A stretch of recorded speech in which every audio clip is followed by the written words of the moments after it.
by the unexpected death of our vice director of studies. And well, as he would like, we have to continue with academic life, and that is why Around the World in English is now taking place. And Rupert Herington from the University of Leeds, he's going to talk about conducting business around the world, what are the challenges, and he's the perfect speaker for that because he travels all around the world and he's in charge of the business and marketing department of the Language Center, and he's got a lot of experience dealing with foreign people, and he can tell us very interesting things. Thank you very much for being here, Rupert. Thank you very much. Hello everybody, I've met some of you and thanks for coming this morning. You may have been following the news this week. I don't know if you've seen the story about Zara in the clothes retailer in China and some of the problems they've been having with their merchandise. Have you been following that story? Do you know what I'm talking about? So Zara, the Chinese Consumer Association, has identified that the quality of some of the clothes that Zara are selling in China is not to the right standard, and they've asked for an investigation. They've identified that some of the chemicals used in the clothing can cause skin rashes, etc.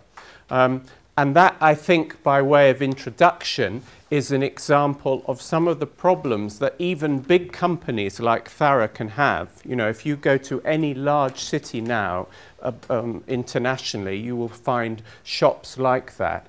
And some of the problems that companies like that will have at the big scale, because in order to solve that problem, what they will have to do is talk to their local counterparts, not only the people working for the company, but also their local suppliers.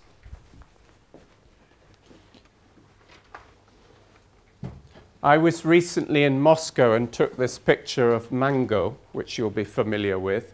And again, we're all familiar with global brands which are quite well extended.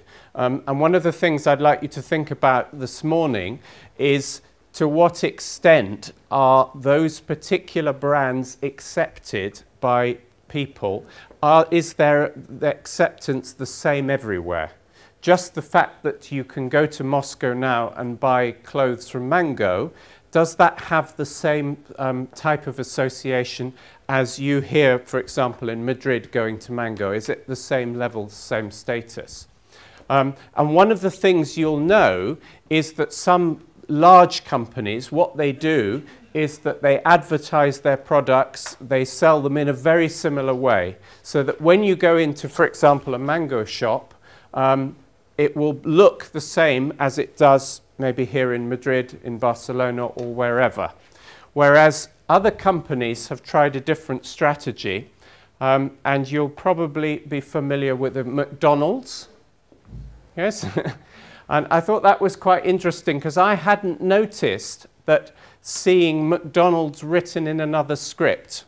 So the Russians can understand it, it's written differently. And that is just a very brief example of adapting to the local culture. And you'll probably know from your holidays, most of us, when we're traveling abroad, we are delighted when we see McDonald's because we think, oh, we can eat. You know, even if we don't particularly like McDonald's, it's always, you know, the last resort. You know, we haven't found a good restaurant, oh, we'll go to McDonald's because we know what we're going to get. But you'll find there's a difference, if you've noticed in the menu, of what you can get here in Madrid in a McDonald's to maybe in London, for example. Here in Spain, you can get salads, you can get particular dishes which are more similar to the type of food that you would be used to eating here. Whereas then if you go to America or Britain, you'll find it's mostly burgers, etc. So that's another example of local adaptation. And what I'm going to be talking about this morning is some of the ways and things to be aware of in helping you adapt to local cultures and things to look at. Now, I've been very fortunate for the last 10 years. I've been representing the University of Leeds in many different countries. This was Cambodia, where I was last year very briefly for an education exhibition. And as you can see there on the slide, they produced quite an impressive poster advertising this British education exhibition to the local populace. Interesting in terms of symbols, and one example of culture, one aspect of culture is symbols. And in our culture, certainly in British culture, the clock on the left, do you know the name of it? Big Ben, yes. Yeah. It's a bit like the here in Madrid, the Puerta del Sol, you know, the clock there, isn't it? Which you use when you're eating the grapes on the 31st of December. Very important symbol, an icon really. And it's interesting how they've selected that as a way of presenting, in this case, an education exhibition abroad. There's that. But what I want to talk to you today is about some of the aspects that you need to be aware of when conducting business abroad. And it doesn't only relate to conducting business, it also relates to if you're studying abroad, living abroad, or possibly just going on holiday, what you need to be aware of. Has anybody here lived or studied abroad? Okay, yeah, good. Where have you been? Right, yeah, okay. So you've noticed some cultural differences, presumably. Yeah, okay. So what I'm hoping to do today is to reveal some of the things that you need to be aware of when you're in those sort of situations. But they're also applicable if you're just going for a short visit somewhere, for a holiday, etc. I want to look at some of the cultural characteristics, and we need to be careful of being careful to not think about stereotypes, so saying everybody's the same, but we, depending where we're from, we do have particular cultural characteristics, and then I'll go on to look at adapting, how you can adapt your behaviour to the culture in which you're operating. There'll be some time for questions at the end. I'm aware that some of the things I'm saying, there may be some vocabulary, some words that you may be less familiar with. What I would suggest you do is try and write down if there's a particular word or an idea that you don't fully understand, and then ask me at the end. This talk is being recorded, so you could watch it again, which might be useful to you. So let's just think about some challenges of conducting business internationally. One of the problems is stereotypes about cultures. And as you can see on the screen, you know, we have this idea that some nationalities are terrible drivers, or I don't know which nationality here in Europe you think are the worst drivers. We have also, there are different attitudes to time, you know, and I'll talk about time a bit later. It's quite interesting. The French, for instance, have an expression. They say, before the time is not the time, after the time is too late, which is suggesting you should be on time. And I often, with my students, teach them the difference between in time and on time. Do you know the difference between that? So if you're coming to this lecture, should you be on time or in time?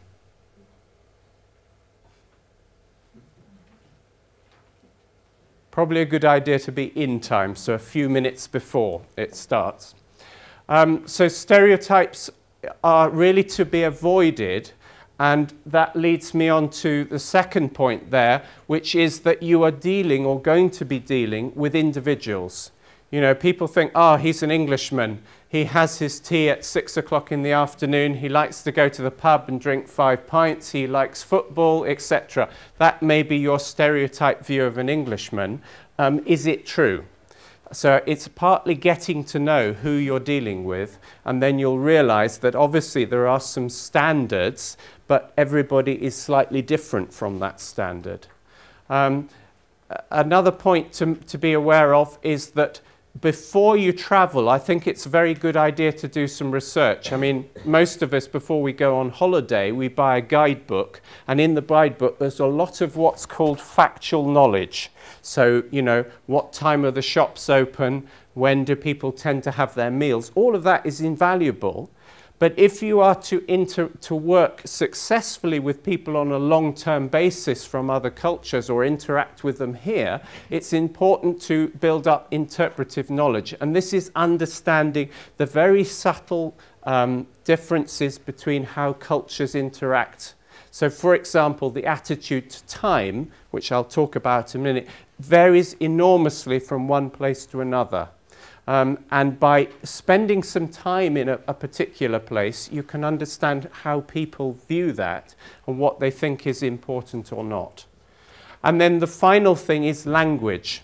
Language is essential. I mean, the fact that I'm speaking to you in English and you can understand my English, we're able to communicate. Often we're in situations where, you know, there's no language of our own language. Just to go back to the Moscow example a few weeks ago, I had to travel around Moscow for my meetings, and I don't know, has anybody been to Moscow? Okay, well, if you go to Moscow, make sure you have a good map, because on the underground, the metro, there is very little English or no English. So when you're actually on the train, and you may think this is not a problem because on the Madrid metro there's no English, but the fact is the script, it's written differently, and unless you can understand the Russian script, you won't know which station you're going to. So when I went to Moscow 25 years ago, I remember running off the train at every station, looking at the signs and thinking, is this the right station? Yes, it is, and running back on. So this time I thought, no, I'm a bit older now. I don't want to be running off the train at every station. So what I'll do is I will learn where I've got to go and I'll count the stops. And I don't know, you try that when you get the metro back home. If you take the metro from here, you just try being on the train for a few minutes and counting the stops. It's quite difficult. You've got to, you know, pay attention. So it's important for language. What British people try to do when they give presentations, as you may know, is we often tell a joke. And I'm now going to tell you a Japanese joke. What do you call someone who speaks 3 languages? Trilingual. What do you call someone who speaks 2 languages? Bilingual. What do you call someone who speaks 1 language? An Englishman. Now, you might think that's very funny, but imagine I tell that joke to my colleagues back home. They might be complete silence. And the reason I'm telling you that joke is the jokes are very funny, but they've got to be appropriate to the audience that you have. And you can cause a lot of offense if you tell a joke which isn't really very funny to the audience. The other problem with jokes is that often you are giving a speech and you have an interpreter. I recently had to give a talk in Korea about studying in the UK, and they said to me, yes, you can give the talk at this education exhibition, but very few people will know a lot of English, so it would be better if you gave the talk with the help of an interpreter. So that was fine. And you then got to learn to give the talk very slowly. So, and to understand what the interpreter is going to say. Will they actually, translate everything you say? And the problem with jokes is, if the interpreter doesn't understand the joke, they won't translate it for you. So as I've read an example of this, an American was giving a speech, and he said to the interpreter afterwards, when you were telling the audience the joke, why weren't they laughing? He said, well, I just told them, the American has told a joke, and please laugh, because they didn't understand the joke. So it's worth bearing in mind. Okay. What is central to this? On the screen I put there for you a definition of culture, but central to this we all have a culture or different cultures, and it's a question of learning the culture or the different cultures and adapting to that. Culture is about unconscious and unconscious values, ideas and symbols. which are passed from generation to generation. And this is very important for us.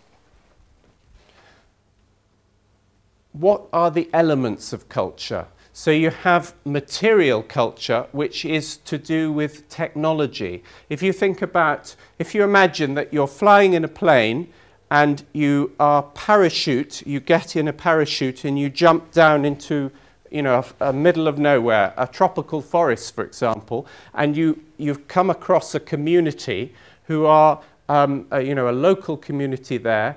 Their knowledge of technology will be quite different to yours. So you get out your iPhone, for example, you think, looking on the GPS, where am I? And it doesn't work. And you say to the local person there, can you help me? Can you read my iPhone? Can you help me? And they won't necessarily know what you're talking about because their knowledge of technology is quite different. And it's important to obviously to try to match that to the society where you are. So if you were trying to sell a product to a completely different society, you'd obviously have to match that to the technology.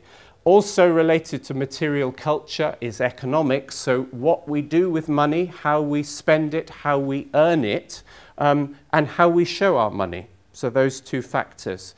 Then we also have language. Which we've already said about, but we need to have a means of communication. There are a wide range of languages, and the important thing there is to communicate in the local language or have means of communicating to your audience in the most appropriate way. Education, to do the level of education, how educated the society is. Not all societies are highly literate. Many languages, for example, are mostly passed on from generation to generation through storytelling. They're not necessarily written down, and that has implications for the society. So the level of education needs to be taken into account. Belief system, we don't all believe the same. So our religion, our attitude to superstitions, for example, changes from one part of the world to the other. And one has to be aware of that we don't all have the same type of beliefs. Also, the social institutions, the family as a main social institution, the wider network of friends, of neighbours, of the regional community up to the government makes up society. But the importance of those social institutions varies from place to place, as we can look at in a bit. And then finally, aesthetics. This is the society's attitudes to colours, to design, to the arts. So for example, if you are a graphic designer, what you can produce in terms of colour will vary enormously from society to society. I've noticed working in, for example, some of the Arab-speaking countries, that the use of gold that is a very, very common, you see that everywhere, whereas for us, gold is a much more, is to use in a much more subtle way. So there are different attitudes to there, and that's why certainly for advertisers, understanding the aesthetic nature of things is very important. Okay. Just a bit more theory, which is here to try and help you understand why we do things, which will be the second part of my talk.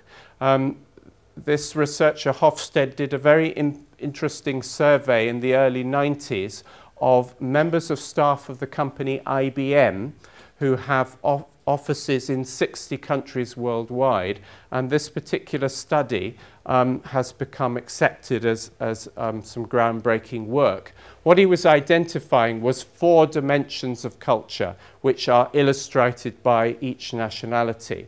And societies can be categorized into being more individualistic or more collectivist. And what we mean by that is the degree to which people are integrated into groups, okay?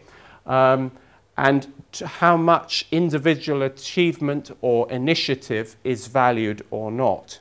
Now, an example of that is that if you're having meetings with people or dealing with companies, one of the things I do is I work with universities in many different countries. And for example, the Japanese universities I work with, I noticed that the members of the staff change on a regular basis. So I may be in email contact with a particular manager in an institution for a period of 1 or 2 years, and then they will send me an email and they will say, I'm sorry, I'm being changed to a new department. And you will re-establish the contact with a new person. But that's fine, because the Japanese are experts in doing that. They can maintain the service. What they try to do is that within an organization, each member of staff is able to have a global understanding of the organization. And as a result, the service provided is better. Whereas here in Europe, we tend to work on a much more individualistic basis. So the work I do, for example, I have developed many contacts. When I move on to another institution, for sake of argument, I will leave those, but will those contacts continue? Because there's less sharing of ideas internally. So there's quite a different attitude. The other aspect of that is the extent to which people are expected to be loyal to the group. So in a very individualistic society, the individuals don't have very strong connections with other people, whereas in a more collectivist society, they are expected to care for people and to be loyal to the group. So you can see manifestations of that when you're working with people. Again, the second dimension is power distance, and this is to do with the extent to which the society tolerates an unequal distribution of power. So you will have noticed that in some places, the senior person in an organization has a very big office. It's very difficult to talk to them. There's a lot of ceremony around meeting with them, whereas in low power distance societies, it's a much flatter, the sort of distance between them. I don't know if you know the global confectionery company Mars, American company, which is family owned. They have a policy whereby nobody has an office. All of the senior managers will sit on the same floor, open plan, with all the other staff. And the idea there is that to try to reduce this power distance.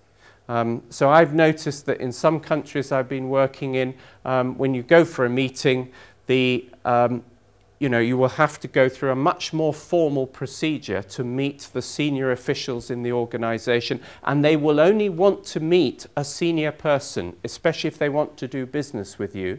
And that's why that can be quite problematic if you are representing a small organization, because you have to make sure that you show people that you are important, that you have a presence, and then you need to think about who you're going to send in your team to represent you. So that's another factor to think about. There's also the concept of masculinity and femininity. So societies can be more masculine if they are more assertive, generating money, showing wealth. In the UK, for example, it's perfectly acceptable to drive around in a Porsche, in a luxury car. That's an example of I've done well, look at how successful I are. Whereas in other countries, that is not such a good thing, We don't want to show other people that. In a more feminine society, there's the idea that we should look after people.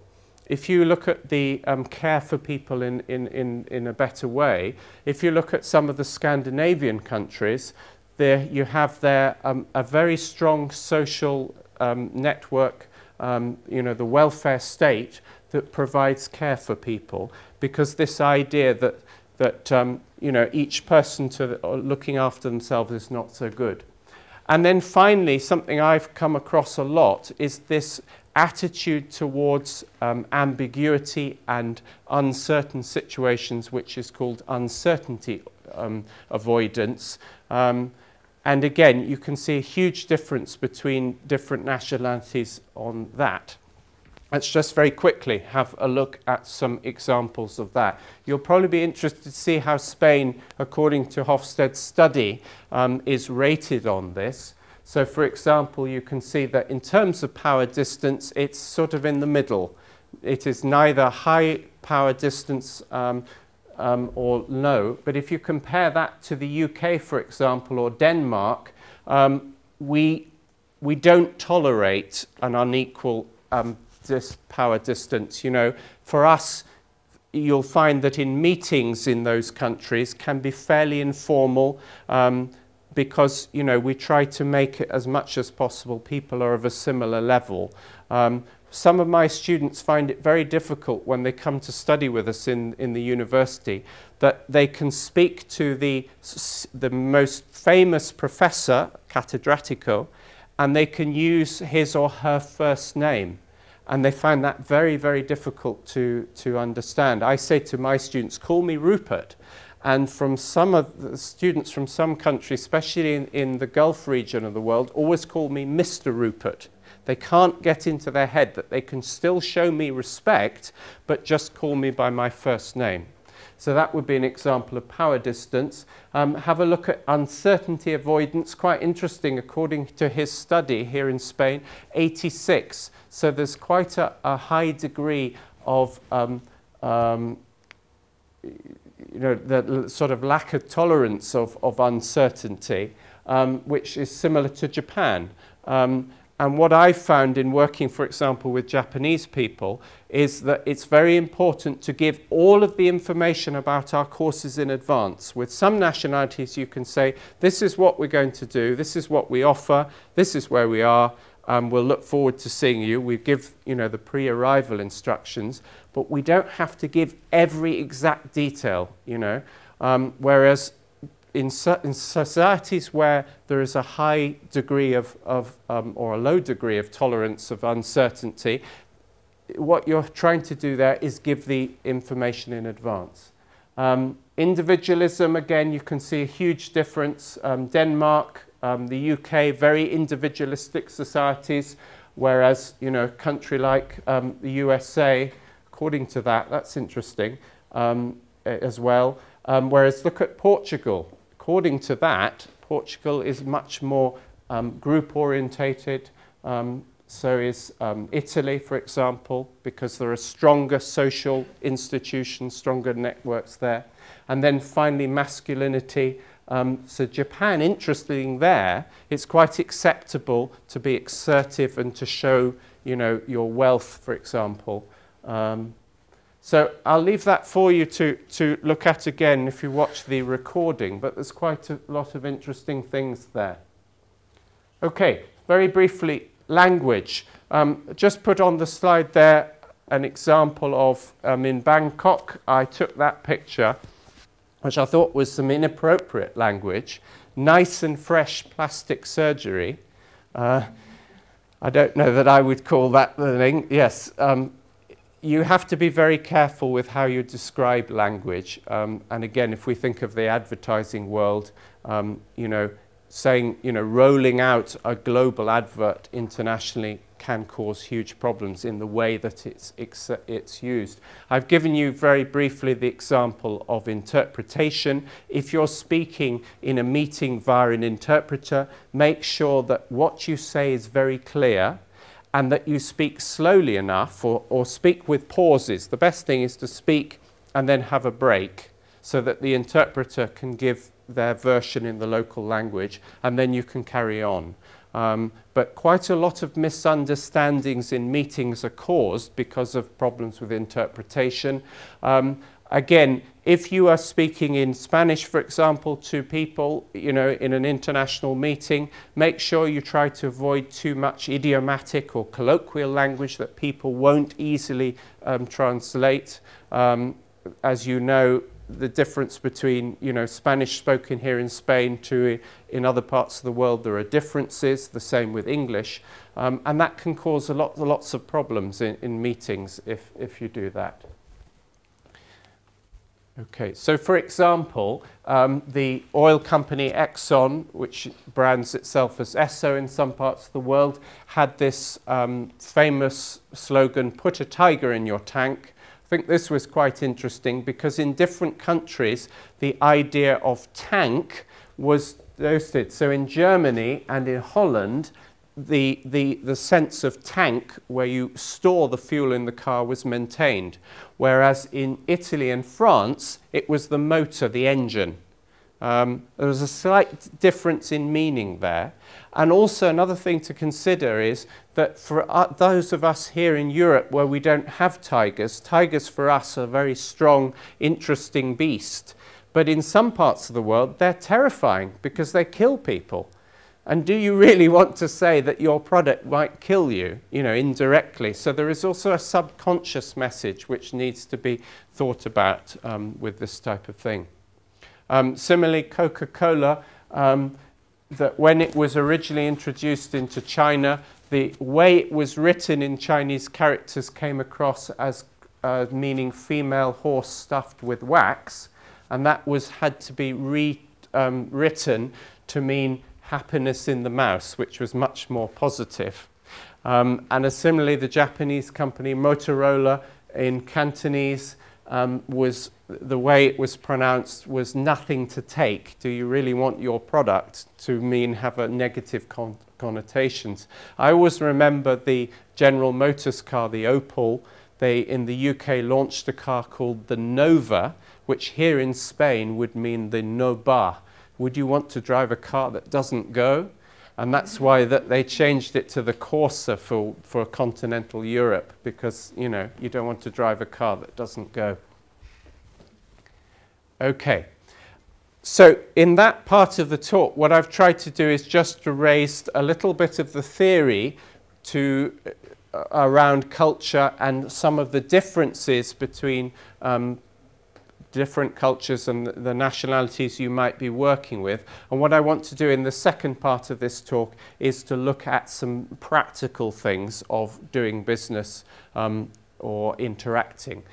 One of the problems that you will encounter or may already encounter if you're dealing with people in different parts of the world is that the time is different. So if you are sending an email to someone in California, when they arrive, when they get it, they will just be packing up to go home, and it's the day before. If you send it to someone in Tokyo, they'll have gone home, or they'll be getting up for the next day. And this can cause some problems. I had a deadline from a Taiwanese university a few weeks ago, and they said, could you get this to me by the 22nd of March, which I think was a Tuesday, something like that. And I had to work back because it was their 22nd, not our 22nd. So I had to think, well, if I send it to them on the Monday, when they get up, on the Tuesday, they'll get what they wanted. So you have to think about that of time zones. And when you're actually on a visit somewhere, ringing back to your colleagues, because the typical thing is you're away working and people think, oh, they can still send you, lots of jobs to do. So you've got to be aware of the fact that when it's midnight and you're wanting to go to bed, they're still just starting work and are ready, asking for lots of things. Time, I think, is a fascinating concept. Again, from a technical point of view, it can be classified, societies work to M time, monochronic time, or P time, polychronic. M time is about cultures which work on M time, such as Britain, America, for example. Time is really important, We look at our watches a lot. We, go into a meeting. We're thinking, well, we've only got, 50 minutes for this meeting. We've got a very clear agenda. By the end of the meeting, we want to do X, Y, and Z. And for us, the relationship between people may be less important. Whereas in polychronic societies, where that's P time is important, the actual time you spend with people, it's not about, the quantity, it's the quality. So you want to build up more of a relationship. The actual schedule is less important. So in some countries, you'll find it very difficult to set up a meeting in advance. A, because people don't respond to emails, and B, because the idea is when you arrive in the place, as I've found, for example, in places like Libya, where I've been several times, you need to arrive in the place a few days before, and then you ring people and you try to get a meeting. And when you've had a meeting with someone, you're beginning to start a relationship with them. And you can't really do any business with those people until you've established a relationship with them. But what you will find is that some societies, Japan another example, they do both. They do M time, where they set a very, very tight schedule. So they'll say, we will meet you at this particular time. But when you start the meeting, they will spend longer with you than you necessarily had planned for, because they want to develop a relationship with you. So you can have a mixture to those two extremes. And I often go to talks in the UK about doing business with many different countries. And one of the things they always say is, do not plan too many meetings, because British people always think, oh, I'm in Madrid for 3 days, and I'm going to have 3 meetings every day, and I'm going to go to this office at 10 o'clock, another office at 2 o'clock, another office at 4 o'clock. Well, that's fine. That looks really good when you go back home and you talk to your boss. You say, oh, I've had 3 meetings a day, and I met all these people, and I've given all these business cards. But have you done it in the way that's right for the place you're in? So you need to think about what works well for the culture in which you're interacting. So time is very important. Oh, and the other thing about time is, do you arrive on time?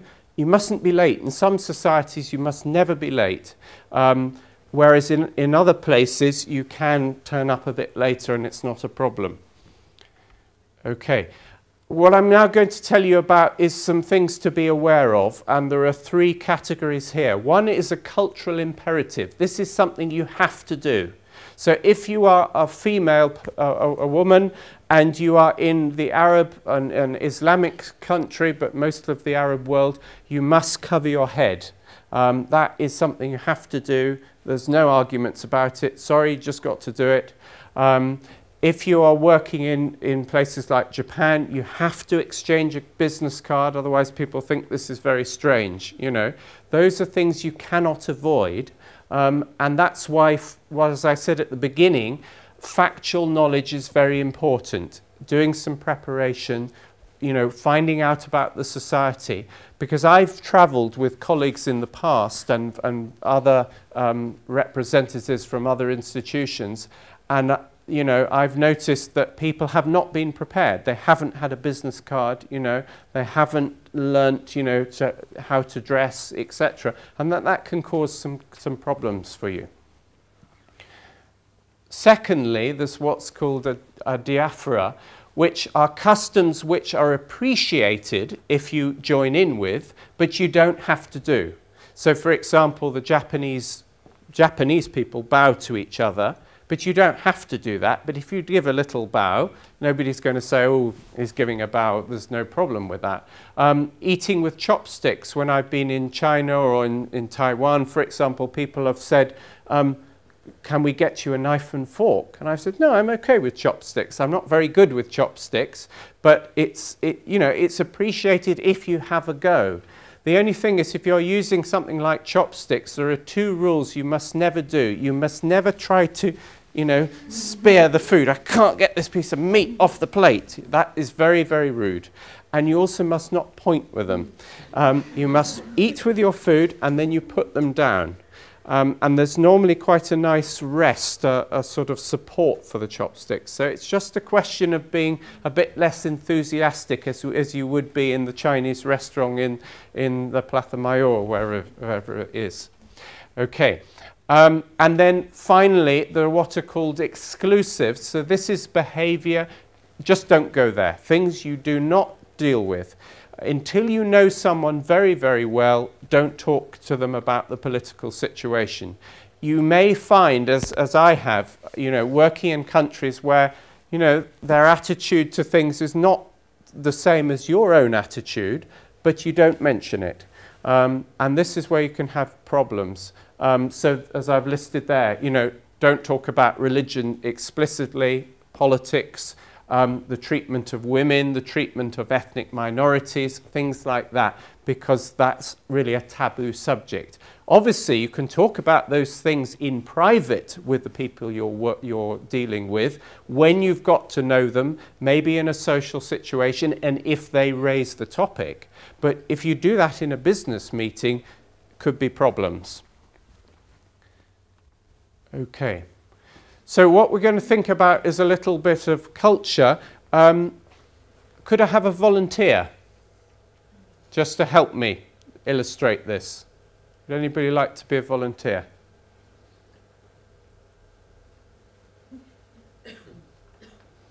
Me.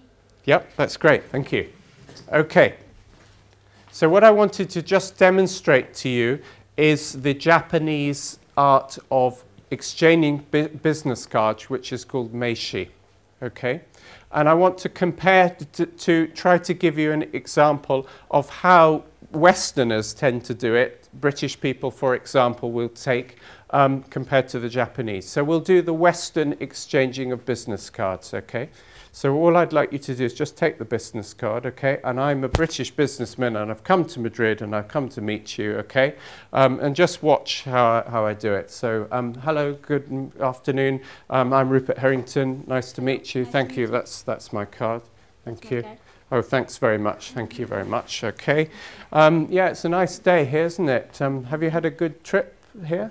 Yeah? Yes, good. Okay, thank you very much. Good. Okay.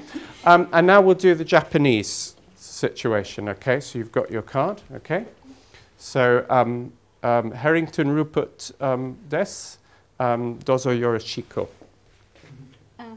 Thank you. Can you pass it to me? Yes. Dozo. Yes, thank you very much. Yes.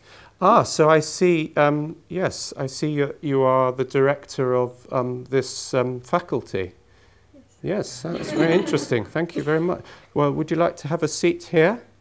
Would you like to have a seat here? Thank you. Okay. So, yes, that's very interesting. Thank you. Okay, thank you. That's great. Thanks for your help.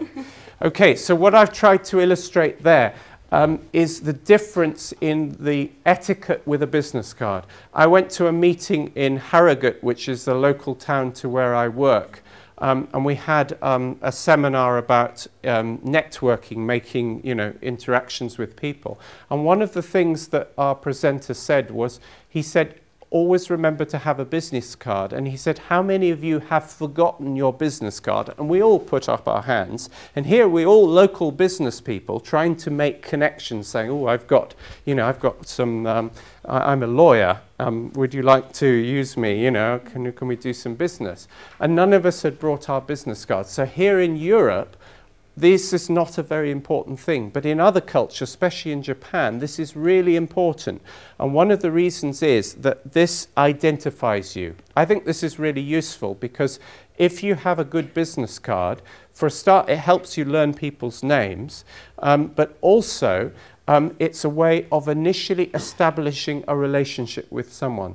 So if you go to a meeting in Japan, you must exchange your business card. Ideally, you must translate it. So on one side, you have the version in your language, so it could be Spanish, and then you'll have the version in Japanese on the other side. Very important, you don't put it in your pocket, because that's saying, oh, you're not important, I'm going on to the next person, you know. And the amount of times I've been to networking events in the UK and people have said, oh yes, University of Leeds, oh, very interesting, yeah. You know, it's almost like, oh, I don't really want to talk to you, I'll just take your card, and look, I've got another 500. Whereas in the Japanese situation, which is very good, you put it on the table in front of you and you give it respect, because this is part of the person. Okay, so throughout the meeting, you've got the business card on the table in front of you. And the same would be for China and for other countries in the region. So something about meishi. Okay, gifts, again, another very important thing. You know, what do you take a gift? In some countries, you shouldn't take a gift because they might think, oh, you're trying to give me a bribe, you're trying to give me some money, you're trying to, you know, influence the decision. Whereas in other countries, it's really important. The way, should the gift be wrapped? Normally it's a good idea to wrap the gift. It's also making decisions about how much to spend on the gift, and then who to give it to. Do you give it to the top person, the most senior person? Do you give it to the person you've been in contact with? So there's a whole art with giving gifts. When do you give the gift? So when you arrive at your visit, do you say, well, here's my gift? Do you wait to be given the gift? Do you open the gift? For example, in China or in Malaysia, for example, you don't open the gift in front of the person who's giving it to you. Whereas, you know, here in Spain, if someone gives you a gift, if you don't open it in front of them, they think, oh, they're not interested in it. So there's quite a lot there you need to learn and research about giving gifts.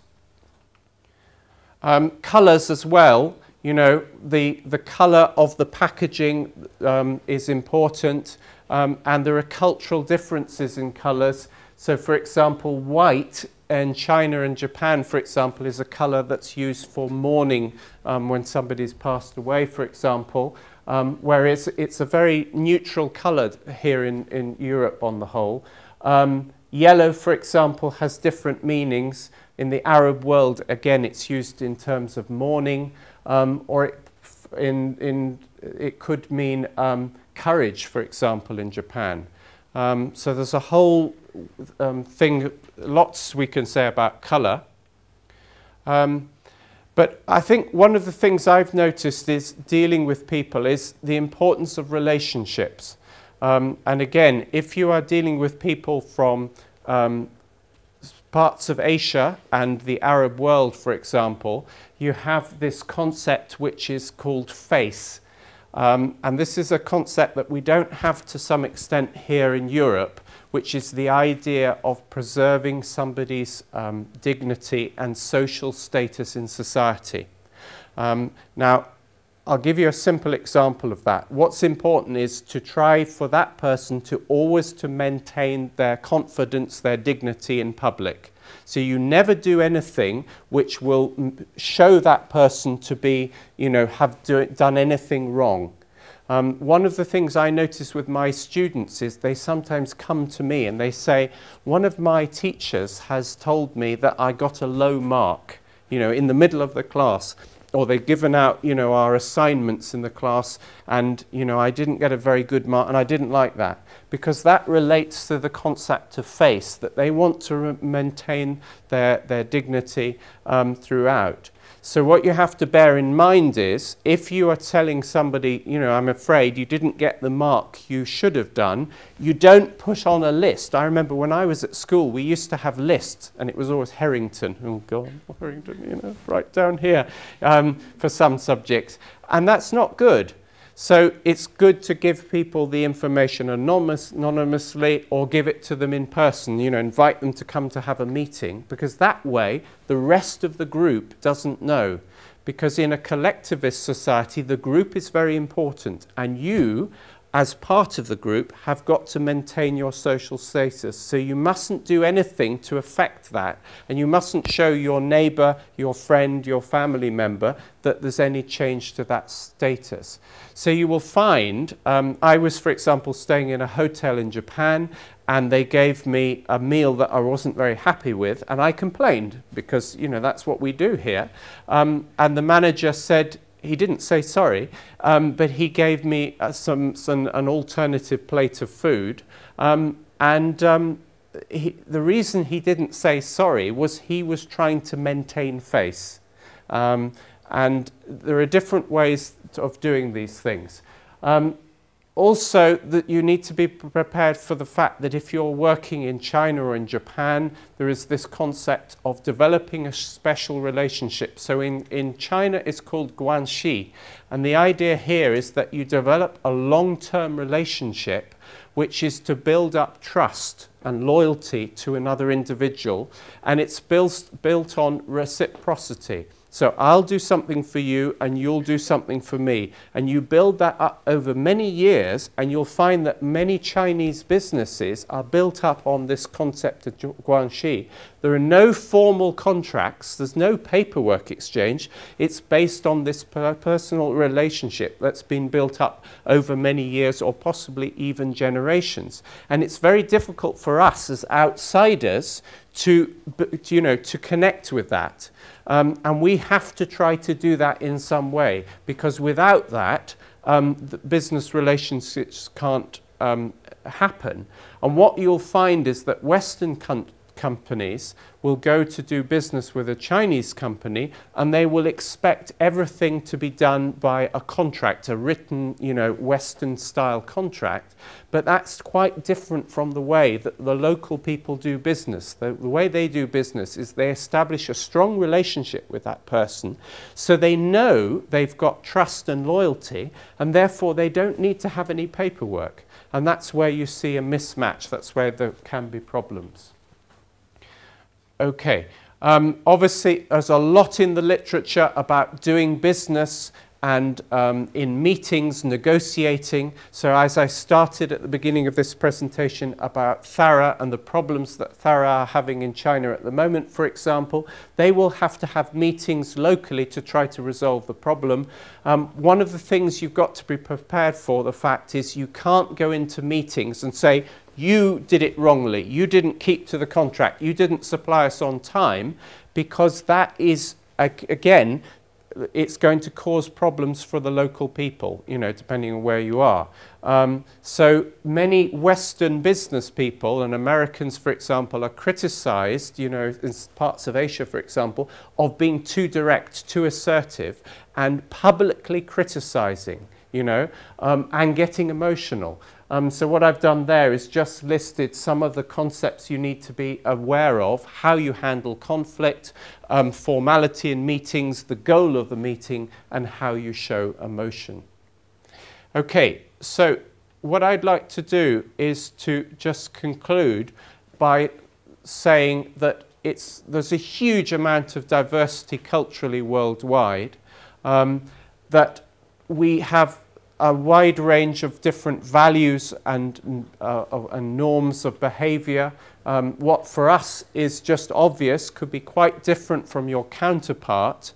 And this affects, the fact that when you're receiving visitors here, what you think is perfectly normal behavior might be quite alien to them. Here in Madrid, you might say to somebody, your visitor, well, I'll meet you at your hotel at 9 o'clock at night. I remember when I first came to live here in Spain, and people would say, we'll meet at 10 o'clock at night. 10 o'clock at night? I'll be in bed at 10 o'clock at night, So what you think is quite normal behavior could be quite different to your counterpart. And then what's important is to do sufficient research in advance of your trip. Any sort of training as you get more and more involved with, working with other cultures will help you. But there's no substitute for experiencing it. So what I've tried to do this morning is just share a few experiences, but I'd now be very happy to answer any questions that you might have. Thank you very much for listening. Thank you.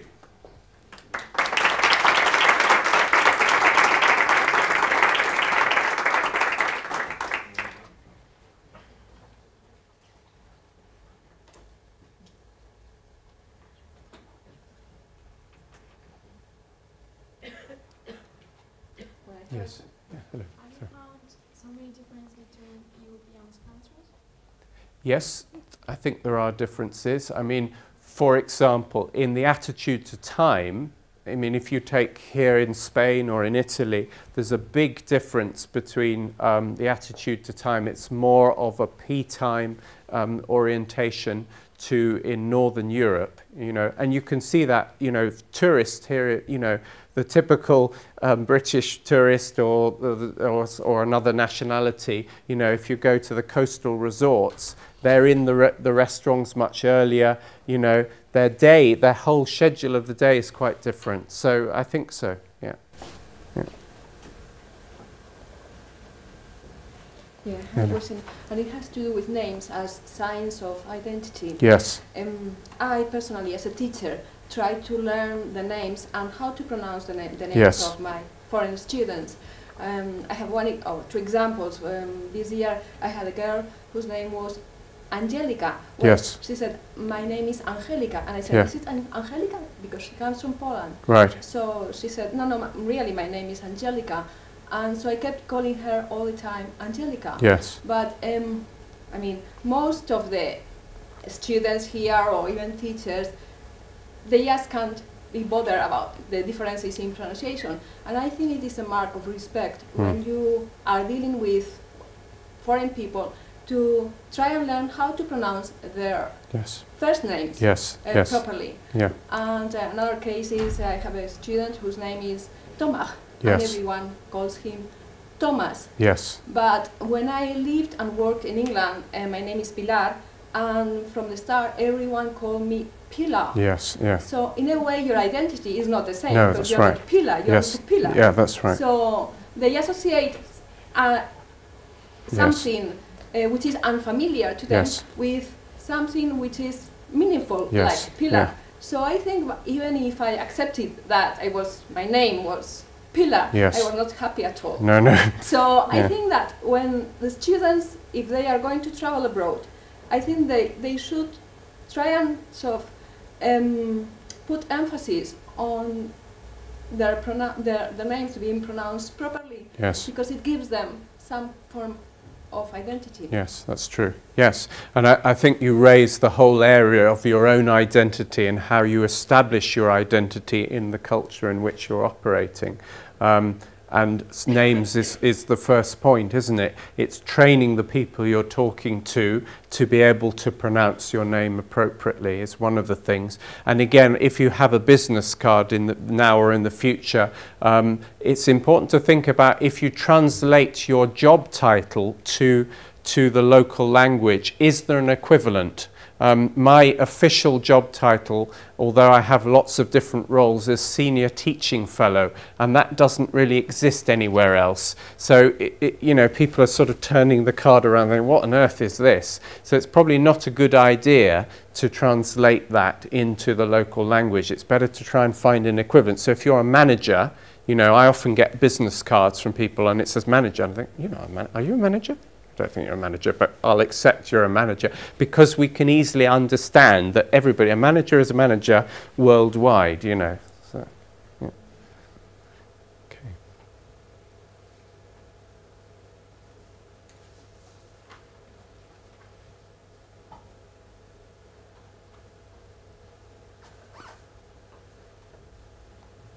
Any other questions? One thing I can say about, I'm often again asked to give talks, you know, in universities like this, and often the staff say, are there any questions? And everybody's sitting around thinking, no questions.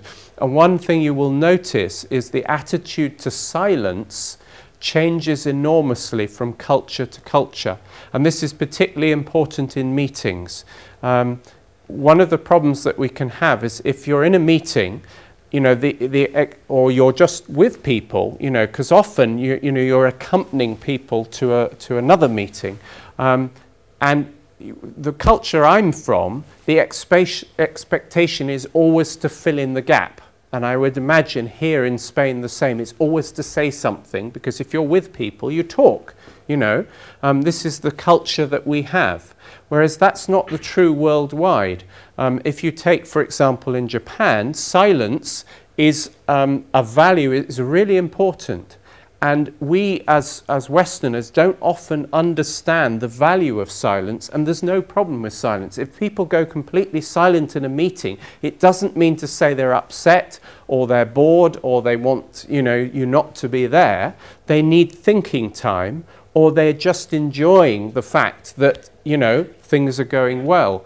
And it's very important to understand that. And I've been in situations where, you know, I've been with my counterpart in the other culture, and to try to adapt to that. But my immediate reaction is, you know, what do I say now? We've got to get the conversation going. So it's silence is natural. So that's good.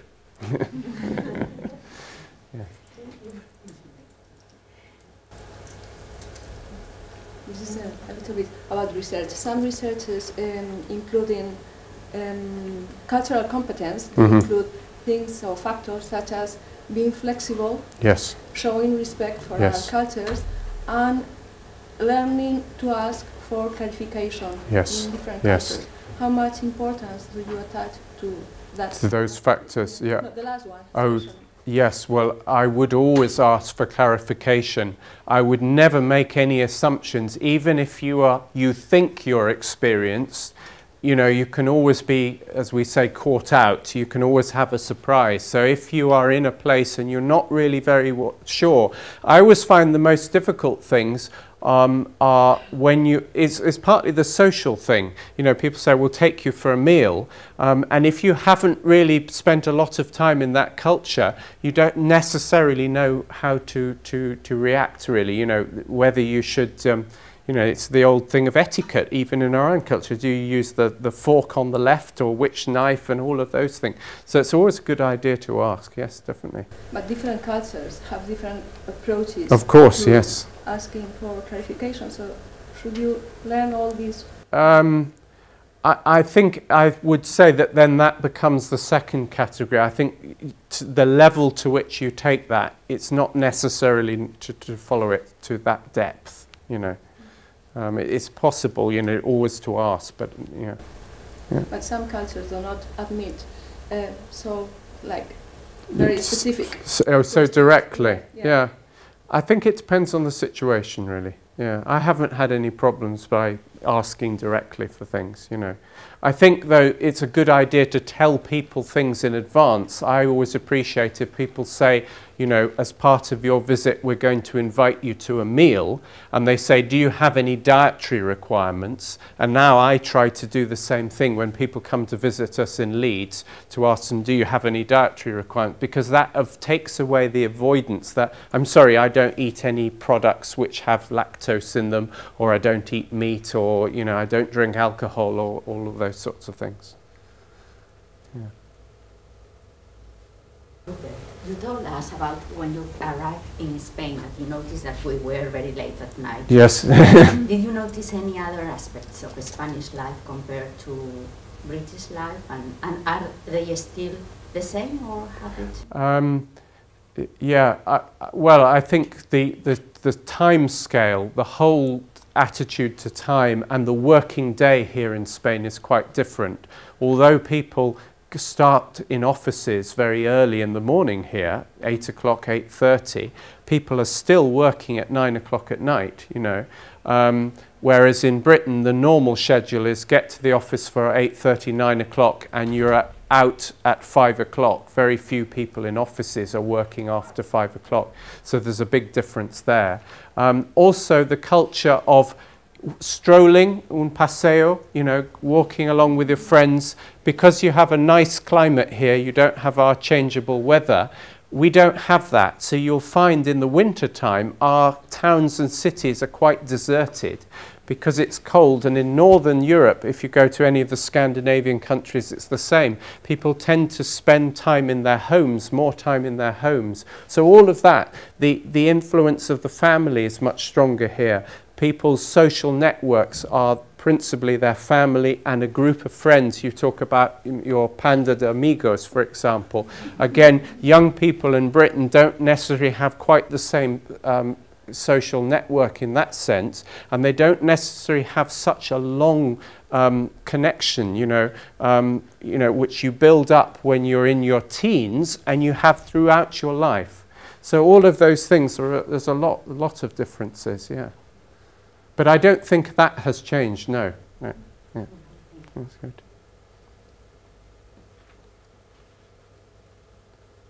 Well, I think you've probably got another lecture to go to, so I'd like to thank you very much for your attention. Thank you.